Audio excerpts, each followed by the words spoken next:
कहानी की शुरुआत में एक शानदार शेफ स्काई नाम से होती है। स्काई इतना लाजवाब खाना बनाता है कि लोग दूर दराज से सिर्फ उसके बनाए खाने का स्वाद लेने आते हैं। उसके रेस्टोरेंट के बाहर हमेशा भीड़ लगी रहती है और कई बार लोग लाइन में खड़े होकर अपनी बारी का इंतजार करते हैं। स्काई की रेस्टोरेंट इतना फेमस होता है कि मीडिया वाले भी अक्सर उसका इंटरव्यू लेने आते रहते हैं। स्काई पुराने और पारंपरिक तरीकों से खाना बनाता है, इसी वजह से उसके खाना में एक अलग ही स्वाद होता है। स्काई की कटिंग करने की कला और खाना पकाने का तरीका को देखकर लोग दंग रह जाते हैं। लेकिन इस काबिल शेफ के पीछे एक ऐसा दर्द भरा अतीत छिपा है जिसे याद करना भी उसके लिए आसान नहीं होता। तो कहानी हमें अतीत में लेकर जाती है, जहाँ पता चलता है कि स्काई को बचपन से ही खाना बनाने का बहुत शौक था। उसके पिता, जिसका नाम मिस्टर को होता है, को खुद एक बेहतरीन शेफ थे। जब स्काई लगभग 10 साल का था, उसके पिता उसे अक्सर डांटते थे। वह कहते थे, इतनी उम्र हो गई और अभी तक तुम नूडल्स भी ठीक से नहीं बना पाते, तुम कभी अच्छे शेफ नहीं बन पाओगे। एक दिन मिस्टर को अपना करियर आगे बढ़ाने के लिए स्काई को अकेला छोड़कर चले जाते हैं। स्काई बहुत देर तक इंतजार करता रहता है, लेकिन उसके पिता कभी वापस नहीं लौटते। इस घटना ने स्काई को अंदर से तोड़ दिया और वह बिल्कुल अकेला पड़ गया। उसी दिन उसने मन में ठान लिया कि वह एक दिन पूरी दुनिया का सबसे अच्छा शेफ बनेगा। फिर हमें दिखाया जाता है कि स्काई के पिता चाइना में एक बहुत बड़े मास्टर शेफ बन चुके हैं। उनके कई नाम और सम्मान हैं, लोग उन्हें गॉड ऑफ कुकिंग तक कहते हैं। लेकिन इतनी शोहरत पाने के बाद भी मिस्टर को ने कभी किसी को यह नहीं बताया कि उनका एक बेटा भी है। इसी वजह से स्काई अपने पिता से बहुत नफरत करता है। आखिर कौन सा पिता अपने छोटे बच्चे को इस तरह छोड़ देता है। फिर हम देखते हैं कि जब मीडिया वाले स्काई के रेस्टोरेंट में उसके पकवानों की रिपोर्टिंग देने के लिए खाने को टेस्ट करना चाहते हैं, लेकिन स्काई उनसे साफ कहता है कि मेरे लिए हर कस्टमर बराबर है। अगर आपको भी खाना टेस्ट करना है तो आपको भी लाइन में खड़ा होना पड़ेगा। तभी एक आदमी लाइन तोड़कर सीधे रेस्टोरेंट के अंदर घुस जाता है। स्काई उसे भी लाइन में लगने के लिए कहता है। यह सुनकर वह आदमी भड़क जाता है और कहता है कि जल्द ही नवीनीकरण के नाम पर तुम्हारा रेस्टोरेंट कुछ महीनों के लिए बंद करवा दूंगा, फिर देखना कैसे तुम्हें यहाँ से निकालता हूँ। इतनी धमकी सुनने के बाद स्काई शांत नहीं रहता और उस आदमी को सीधे रेस्टोरेंट से बाहर निकाल देता है। वहीं दूसरी ओर पॉल नाम के एक मशहूर और हैंडसम शेफ को दिखाया जाता है। पॉल सिर्फ मशहूर और शाही परिवार के लिए खाना बनाता है। पॉल की एक गर्लफ्रेंड भी है जिसका नाम मायो है। वो पॉल की सहायक शेफ है। फ्रांस के शाही परिवार के लोग पॉल के बनाए खाने से बेहद होते हैं। ये सब देखकर फ्रांस की एक बड़ी कंपनी ने पॉल को अपने मुख्य शेफ के तौर पर हायर किया, तो पॉल ने उनके ऑफर को रिजेक्ट कर दिया, क्योंकि पॉल अपने पिता के सपने को पूरा करना चाहता है और वह चाइना में अपना खुद का एक रेस्टोरेंट खोलना चाहता है। फिर हम देखते हैं कि पॉल चाइना वापस आ जाता है और मछली खरीदने के लिए बाजार जाता है। वह एक दुकान पे जाकर सबसे बड़ी मछली देने को कहता है, लेकिन दुकानदार उससे कहता है कि उसके पास कोई बड़ी मछली नहीं है। फिर कुछ देर बाद स्काई उस दुकान पर आता है और दुकानदार स्काई को वो बड़ी मछली निकाल कर दे देता है। ये देखकर पॉल को बहुत गुस्सा आता है। दरअसल स्काई उस दुकानदार का रोज का ग्राहक था, इसीलिए दुकानदार ने पॉल को झूठ बोला। जब दुकानदार स्काई को मछली देता है तो पॉल उसे रोक देता है। यह देखकर दुकानदार उस बड़ी मछली को बीच में से काट देता है और कहता है, आधी आधी आप दोनों ले जाओ। इसके बाद हम देखते हैं पॉल अपने रेस्टोरेंट की ओपनिंग काफी धूमधाम से करता है। ग्राहक उसकी ओपनिंग देखकर उसके रेस्टोरेंट में जाना शुरू कर देते हैं। उसके रेस्टोरेंट का इंटीरियर काफी अच्छा होता है और महंगे फर्नीचर से सजा होता है। लेकिन समस्या यह है कि स्काई का रेस्टोरेंट पॉल के रेस्टोरेंट के ठीक सामने होता है। सारे ग्राहकों को पॉल के रेस्टोरेंट में जाता देख स्काई का दोस्त बाहर आकर यह अनाउंसमेंट करते हैं कि आज के लिए उनके रेस्टोरेंट में सभी खाने पर 50% की छूट दी जा रही है। ये ऑफर सुनकर सारे ग्राहक स्काई के रेस्टोरेंट की ओर उमड़ पड़ते हैं। पॉल को यह बिल्कुल पसंद नहीं आता और फिर स्काई के दोस्तों और पॉल के लोगों के बीच लड़ाई शुरू हो जाती है। फिर जब स्काई और पॉल एक दूसरे के सामने आते हैं तो आसपास के लोग कहते हैं कि दोनों के बीच में खाना पकाने का कंपटीशन होना चाहिए। पहले तो वो दोनों कंपटीशन के लिए तैयार नहीं होते, लेकिन फिर सभी के बार बार कहने पर दोनों मान जाते हैं और फिर गली के बीच में उनका मछली काटने का कंपटीशन शुरू हो जाता है। सबसे पहले पॉल अपनी कला दिखाना शुरू करता है और बड़ी प्यार से मछली के कांटों को एक एक करके बाहर निकाल देता है। कांटे निकालकर मछली को स्काई की तरफ फेंक देता है और स्काई भी बड़ी ही खूबसूरती से मछली को पकड़ता है और उसे सही आकार में काटना शुरू कर देता है। ये बहुत जल्दी और अनोखे अंदाज में मछली की त्वचा को मछली से अलग कर देता है। दोनों का टैलेंट देखकर वहाँ मौजूद सभी लोग तालियां बजाने लगते हैं। उसी दौरान वहाँ पर कुकिंग कंपटीशन का चेयरमैन होता है और वह दोनों की कुकिंग स्टाइल को देखकर इम्प्रेस हो जाता है और दोनों को सलाह देते हैं कि स्काई और पॉल चाहे तो इंटरनेशनल कुकिंग प्रतियोगिता में हिस्सा ले सकते हैं। वह दोनों से हाथ मिलाने के लिए भी कहते हैं ताकि उनकी राइवलरी आगे मुकाबले में बदल सके। इसके बाद पॉल का एक इंटरव्यू दिखाया जाता है जिसमें वह कहता है, चाइना के लोग अभी भी पुराने आदम के जमाने में टिके हुए हैं और उन्हें आधुनिक खाना पकाने की कोई नॉलेज नहीं है। वह कहता है कि यही कारण है कि वह फ्रांस छोड़कर चाइना आया ताकि लोगों को मॉडर्न कुकिंग सिखा सके। और जाहिर है यह बात वो इनडायरेक्टली स्काई को ही कह रहा था और उधर स्काई अपने रेस्टोरेंट में बैठाकर यही इंटरव्यू देख रहा होता है। पॉल की बातें सुनकर वह बहुत गुस्सा आता है। दूसरी तरफ एक इंटरव्यू में मिस्टर को से स्काई के बारे में सवाल पूछा जाता है, क्योंकि दोनों का सरनेम एक जैसा था और चेहरे में भी थोड़ी समानता थी। ये सुनकर मिस्टर को नाराज हो जाते हैं और कहते हैं, मेरा कोई बेटा नहीं है। ये सुनकर साफ हो जाता है कि वह अभी भी स्काई को स्वीकार करने को तैयार नहीं है। कुछ समय बाद पॉल की गर्लफ्रेंड मायो स्काई को अपने रेस्टोरेंट में डिनर के लिए बुलाती है। स्काई उसका निमंत्रण मान लेता है और अपनी गर्लफ्रेंड के साथ खाने पर जाता है। मायो स्काई को 2 डिश परोसती है, एक अंडे से बनी हुई और दूसरी एक ऐसी डिश जो पेड़ या मशरूम जैसी दिखती थी। अंडे वाली डिश बेहद स्वादिष्ट होती है, जबकि दूसरी डिश काफी फैंसी थी। उसमें पानी डालते ही खाना ऊपर की ओर उभर कर आता था। मायो बताती है कि यह एक खास फ्रूट डिश है जिसके लिए पॉल को एक बड़ा अवार्ड भी मिला था। ये सुनकर स्काई गुस्से में किचन की तरफ जाता है और उसको गुस्से से कहता है, पॉल अपना खाना अच्छा दिखाकर क्या साबित करना चाहते हो कि तुम बहुत अच्छे कुक हो। तो पॉल चुप रहता है और उससे मीट पकाने का कहता है कि चलो देखते हैं कौन ज्यादा अच्छा मीट पका सकता है। स्काई चैलेंज एक्सेप्ट करता है और किचन में अपने पारंपरिक तरीके से एक मीट बनाता है, लेकिन पॉल उसी डिश को आधुनिक तकनीक से बहुत कम समय में तैयार कर देता है और स्काई को छकने के लिए देता है। स्काई देखकर समझ जाता है कि पॉल ने सच में बहुत बेहतरीन डिश बनाई है, इसलिए वह बिना कुछ बोले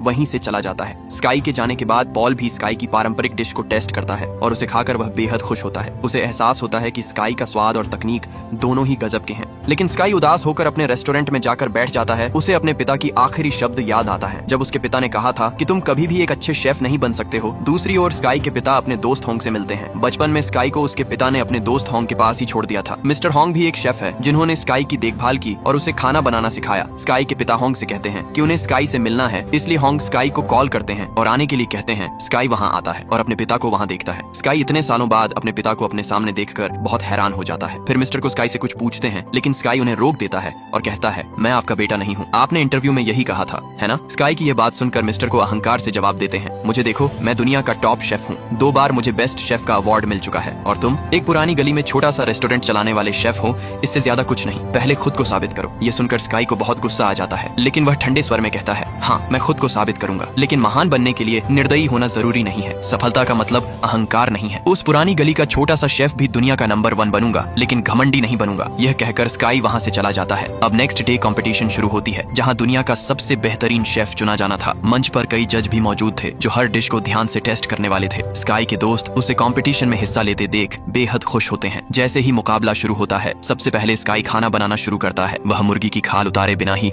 उसके मांस को अलग करने की अनोखी तकनीक दिखाता है। यह तरीका इतना जबरदस्त था कि दर्शक ही नहीं, जज भी हैरान हो जाते हैं। स्काई अपने पुराने पारंपरिक स्टाइल में खाना तैयार करने लगता है। दूसरी तरफ पॉल आधुनिक तकनीकों का इस्तेमाल करता है और थोड़े समय में ही एक शानदार स्वीट डिश बना लेता है। पॉल काम जल्दी खत्म कर लेता है और अपने डिश को जजों के सामने पेश कर देता है। उधर स्काई को अपने पुराने तरीके से खाना बनाने में पूरा समय लग जाता है। अंत में वह भी अपनी डिश तैयार कर लेता है। जज दोनों के बनाए खाने का स्वाद चखते हैं और पता चलता है कि दोनों डिश समान रूप से स्वादिष्ट होती हैं। फिर जब रिजल्ट आता है तो दोनों को बराबर नंबर मिलते हैं, लेकिन किसी को तो विनर घोषित करना होगा। फिर एक जज मंच पर आता है और कहता है, खाना बनाना एक कला है और यह काम एक निश्चित समय के अंदर करना होता है। लेकिन पॉल ने समय से पहले ही अपनी डिश तैयार कर ली थी, इसलिए आज के इस कंपटीशन का विजेता पॉल को घोषित किया जाता है। पॉल यहाँ पर बहुत ही ज्यादा खुश हो जाता है। अब क्योंकि स्काई इस कंपटीशन को हार चुका था, इस प्रोग्राम को मिस्टर को भी अपने घर में बैठकर देख रहे होते हैं। स्काई बहुत ज्यादा उदास होकर वहाँ से जाने लगता है, लेकिन अपने घर नहीं जाता बल्कि वीडियो गेम खेलने के लिए निकल जाता है। वो कई दिनों तक अपना टाइम यूं ही स्पेंड करता रहता है और एक दिन उसके पास मिस्टर होंग आते हैं और स्काई के साथ वीडियो गेम खेलने लगते हैं। फिर स्काई उस गेम को जीत जाता है। फिर मिस्टर होंग स्काई से कहते हैं, ये हार या जीत तो आम बात होती है, हारने का मतलब ये नहीं कि आप कभी दोबारा जीत नहीं सकते, आपको आगे जीतने के लिए तैयारी करनी चाहिए। फिर यहाँ हमें पता चलता है कि मिस्टर होंग ही स्काई रेस्टोरेंट के मालिक हैं और उसने उस रेस्टोरेंट के सभी को सड़क से उठाकर अपने पैरों पर खड़ा किया है। वो उन सभी से इतना प्यार करते हैं कि उनके चक्कर में उन्होंने अभी तक शादी तक नहीं की। फिर हम पॉल और उसके साथियों को उसकी जीत के लिए पार्टी करते हुए देखते हैं, लेकिन कुछ ही देर में पॉल का पार्टनर उसे कुछ ऐसा बताता है जिससे पॉल पूरी तरह से निराश हो जाता है। वो पॉल को बताता है कि कुकिंग कंपटीशन के अगले राउंड में एक टीम में 2 लोग होंगे, इसीलिए अगले राउंड में मेन शेफ मायो होगी और तुम उसके सहायक बनोगे, क्योंकि वो बहुत सुंदर है जो हमारे रेस्टोरेंट को और ज्यादा फेमस बना देगा। ये सब सुनकर पॉल कहता है कि मायो सिर्फ मेरी सहायक है, उसके पास कंपटीशन में भाग लेने का कौशल नहीं है। तभी वहाँ पर मायो आती है और उसके सामने 2 सूप रख देती है और कहती है, पॉल, इन दोनों सूप को टेस्ट करके क्या तुम मुझे यह बता सकते हो कि इनमें से किसमें नमक ज्यादा है? तो यहाँ पर पॉल बिल्कुल खामोश हो जाता है, क्योंकि उसमें टेस्ट करने की एबिलिटी ही नहीं थी। उसके टेस्ट का फर्क कर ही नहीं सकते थे और यह नेचुरल था। तब इस बात की वजह से पॉल को बहुत ही ज्यादा दुख हो जाता है। फिर वह पॉल की रेसिपी बुक भी ले लेती है और कहती है, किताब के जरिए कोई भी आपके जैसा खाना बना सकता है, इसलिए हमें अब आपकी जरूरत नहीं है। फिर पॉल का एक और पार्टनर कहता है, मायो अब तुम्हारी गर्लफ्रेंड भी नहीं है, क्योंकि वह मुझसे प्यार करती है। फिर मायो पॉल से कहती है, क्या हुआ पॉल, तुम समझते थे कि मैं तुमसे प्यार करती हूँ? नहीं, ये तो तुम्हारी गलतफहमी थी। आजकल ऐसा आखिर कहाँ होता है? मैंने तो तुम्हें यूज करके इंटरनेशनल कंपटीशन में जाना था। वैसे मैं वहाँ तक जाना मेरे लिए पॉसिबल तो बिल्कुल भी नहीं था, लेकिन आज तक जो मैंने तुम्हारा राज रखा उसके बदले में तुमने मुझे क्या दिया? क्या तुम मुझे ऑफर नहीं कर सके? लेकिन अब तो बिल्कुल भी नहीं। अब मैं खामोश नहीं रहूंगी, क्योंकि अब मैं खुद उसी कंपटीशन में जा सकती हूँ। मायो के ये शब्द सुनकर पॉल को बहुत बड़ा सदमा लगता है, इसलिए वो वहाँ से रोते हुए बाहर चला जाता है। रात हो चुकी होती है और वह वहीं पर एसआरडी डेचक पर बैठकर ड्रिंक करने लगता है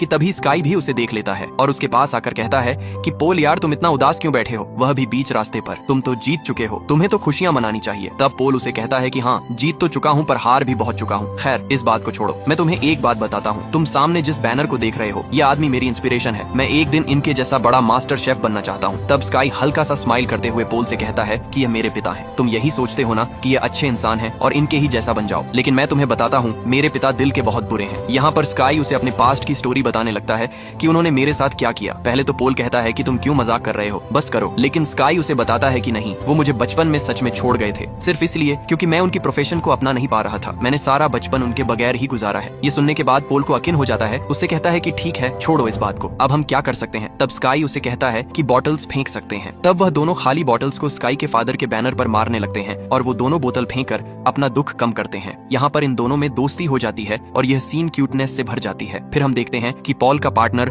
स्काई के रेस्टोरेंट में आता है। कहानी की शुरुआत में दिखाए गए उस आदमी के साथ मिलकर जिसे स्काई ने रेस्टोरेंट से बाहर निकाला था, स्काई का रेस्टोरेंट खरीद लिया है। वह मिस्टर होंग से जल्दी रेस्टोरेंट खाली करने को कहते हैं क्योंकि बहुत जल्द यहाँ एक नई बिल्डिंग बनने वाली है। ये सुनकर सभी लोग बहुत गुस्सा हो जाते हैं। तभी स्काई और पॉल वहाँ पहुँचते हैं। पॉल अपने पार्टनर को देखकर कहता है, मैं कंपटीशन के अगले राउंड में मायो को अपने साथ नहीं ले जाऊंगा, बल्कि मेरा पार्टनर स्काई होगा। यह सुनकर उसका पार्टनर कहता है, अगर तुम वैसा नहीं करोगे जैसा हम कहेंगे तो हम तुम्हारा करियर बर्बाद कर देंगे। यह सुनकर पॉल का गुस्सा 7वें आसमान पर पहुंच जाता है और वह अपने पार्टनर को जोर से मारकर उसकी नाक तोड़ देता है। पॉल और स्काई की इस साहसिक पहल को देखकर वहां मौजूद सभी लोग खुश हो जाते हैं। अगले दिन से हम दोनों को खाना बनाने की कंपटीशन की तैयारी करते हुए देखते हैं। वे एक दूसरे की मदद करते हैं। स्काई पॉल को पारंपरिक खाना बनाना सिखाता है और पॉल स्काई को आधुनिक खाना बनाना सिखाता है। स्काई पॉल को खाने का स्वाद भी चखाता है और मिस्टर होंग भी उनकी मदद करते हैं। फिर दिखाया जाता है कि इंटरनेशनल कुकिंग कंपटीशन शुरू हो गया है, जिसमें दुनिया के कई मशहूर शेफ हिस्सा ले रहे हैं। जैसे ही कंपटीशन शुरू होता है, हर कोई अपने अपने अंदाज में खाना बनाना शुरू कर देता है। वहाँ मायो भी नजर आती है। फिर खाने को एक निश्चित समय के अंदर तैयार करके जजेस के सामने पेश किया जाता है। जजेस उसे छकते और टेस्ट करते हैं। जब रिजल्ट आया तो सभी को पीछे छोड़कर स्काई और पॉल को फाइनल राउंड के लिए चुना गया। यह सुनकर दोनों बेहद खुश होते हैं। जजेस भी उनके खाने से बहुत प्रभावित होते हैं और कहते हैं कि स्काई और पॉल ने जो खाना बनाया है उसे दुनिया में बहुत कम लोग ही इस तरह बना पाते हैं। इसके बाद दोनों बैठकर अगले राउंड की रणनीति के बारे में बात करते हैं। लेकिन समस्या यह है कि कंपटीशन के नियमों के अनुसार मिस्टर को के खिलाफ